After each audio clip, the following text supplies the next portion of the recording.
Elena was 17 when she agreed to house sit for her aunt. The place was small, just a one-story house on the edge of the woods.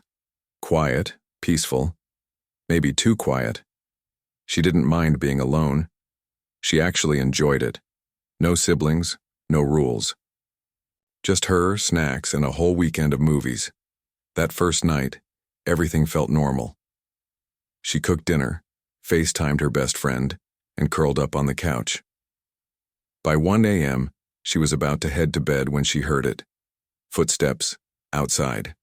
Not animal footsteps, these were slow, deliberate, human. She turned off the TV and listened.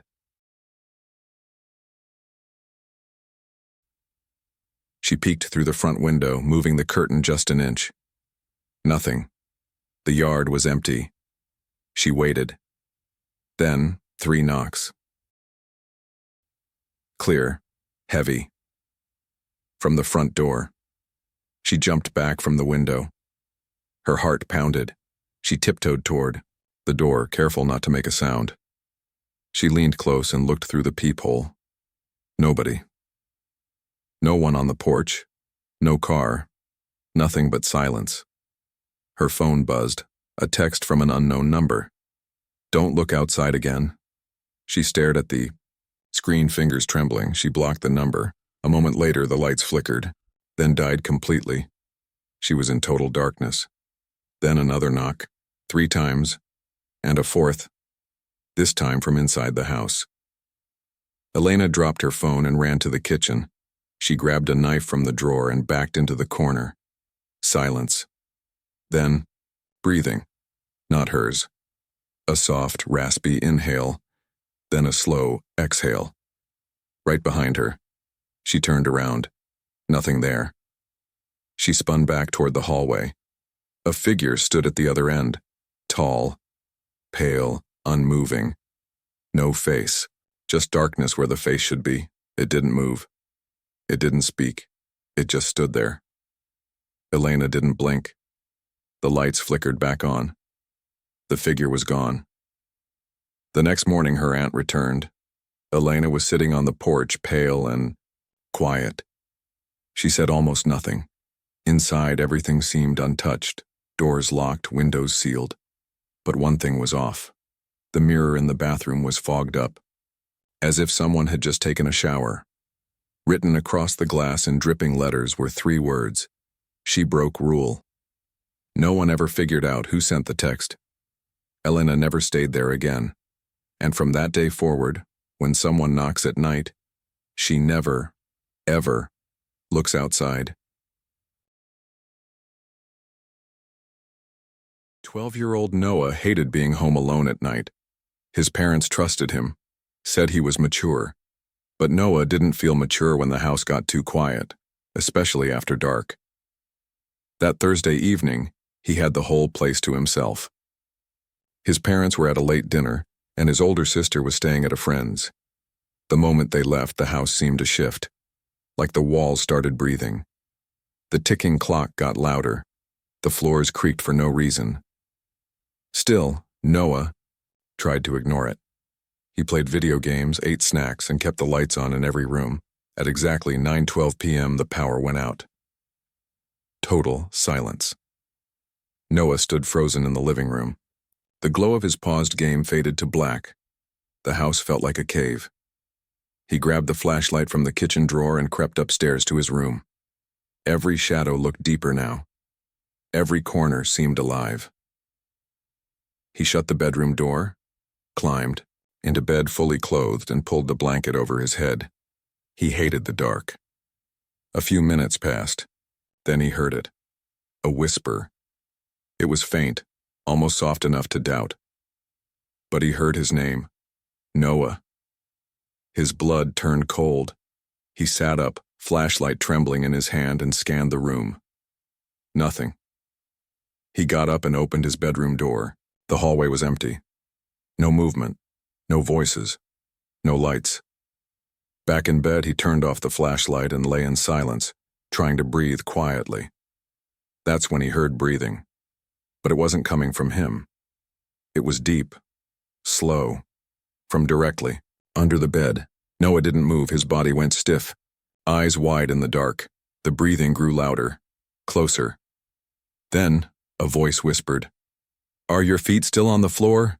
He screamed and jumped back against the wall, curling up, flashlight shaking in his hand. He didn't dare look under the bed. The breathing stopped. Nothing moved. He stayed like that, frozen, until the front door finally opened and his parents returned around 10 p.m. They found him curled in the corner of his room, flashlight aimed at the bed. He wouldn't speak at first, just stared. Finally, his father looked under the bed. There was nothing there. But scratched into the wooden floorboards, in uneven, desperate lines, were 4 chilling words. "Next time, don't move."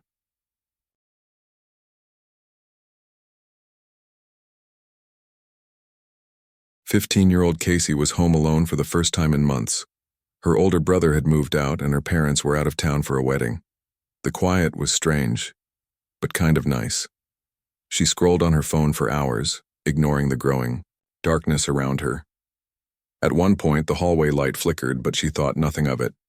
Old house, old wiring. Around 11 p.m., she headed upstairs to brush her teeth. Her bedroom was at the end of a narrow hallway, across from the bathroom. As she passed the hallway mirror, she paused. It felt off. She didn't remember it being so foggy. She leaned in. The mirror wasn't dirty, but something about the reflection seemed slightly delayed, like a half-second behind her movements. She waved her hand. The reflection copied her, just a little too slow. She laughed nervously. Okay, creepy. She turned off the hallway light and stepped into the bathroom. The mirror above the sink was fine, normal, crystal clear. She splashed water on her face and looked back into it. Behind her, in the reflection, the hallway light was on again. She turned. Darkness. She turned back. Still on, in the mirror. That's when she saw something else, a tall, thin silhouette in the hallway, standing perfectly still behind her reflection. Casey whipped around. Nothing there. She locked the bathroom door. Heart pounding, she stared into the mirror again. Empty. She tried to calm down. Probably just her imagination. The hallway light probably glitched. Then her phone buzzed. Unknown. Don't look at the mirror again. Her hands went cold. She dropped the phone into the sink, picked it up with trembling fingers. Another buzz. Unknown. Last warning. She turned off the bathroom light and backed into the corner. Silence. She stared at the mirror one last time. It was pitch black now, only her outline barely lit by her phone. Then something moved. Her reflection turned, slowly, and looked at her. She hadn't moved. She blinked. The reflection was smiling, but Casey wasn't. She screamed and turned away. The mirror cracked. She ran to her room, locked the door, and didn't sleep at all that night. The next morning, everything was normal. The mirrors were clean. No cracks, no fog. She told her parents. They didn't believe her.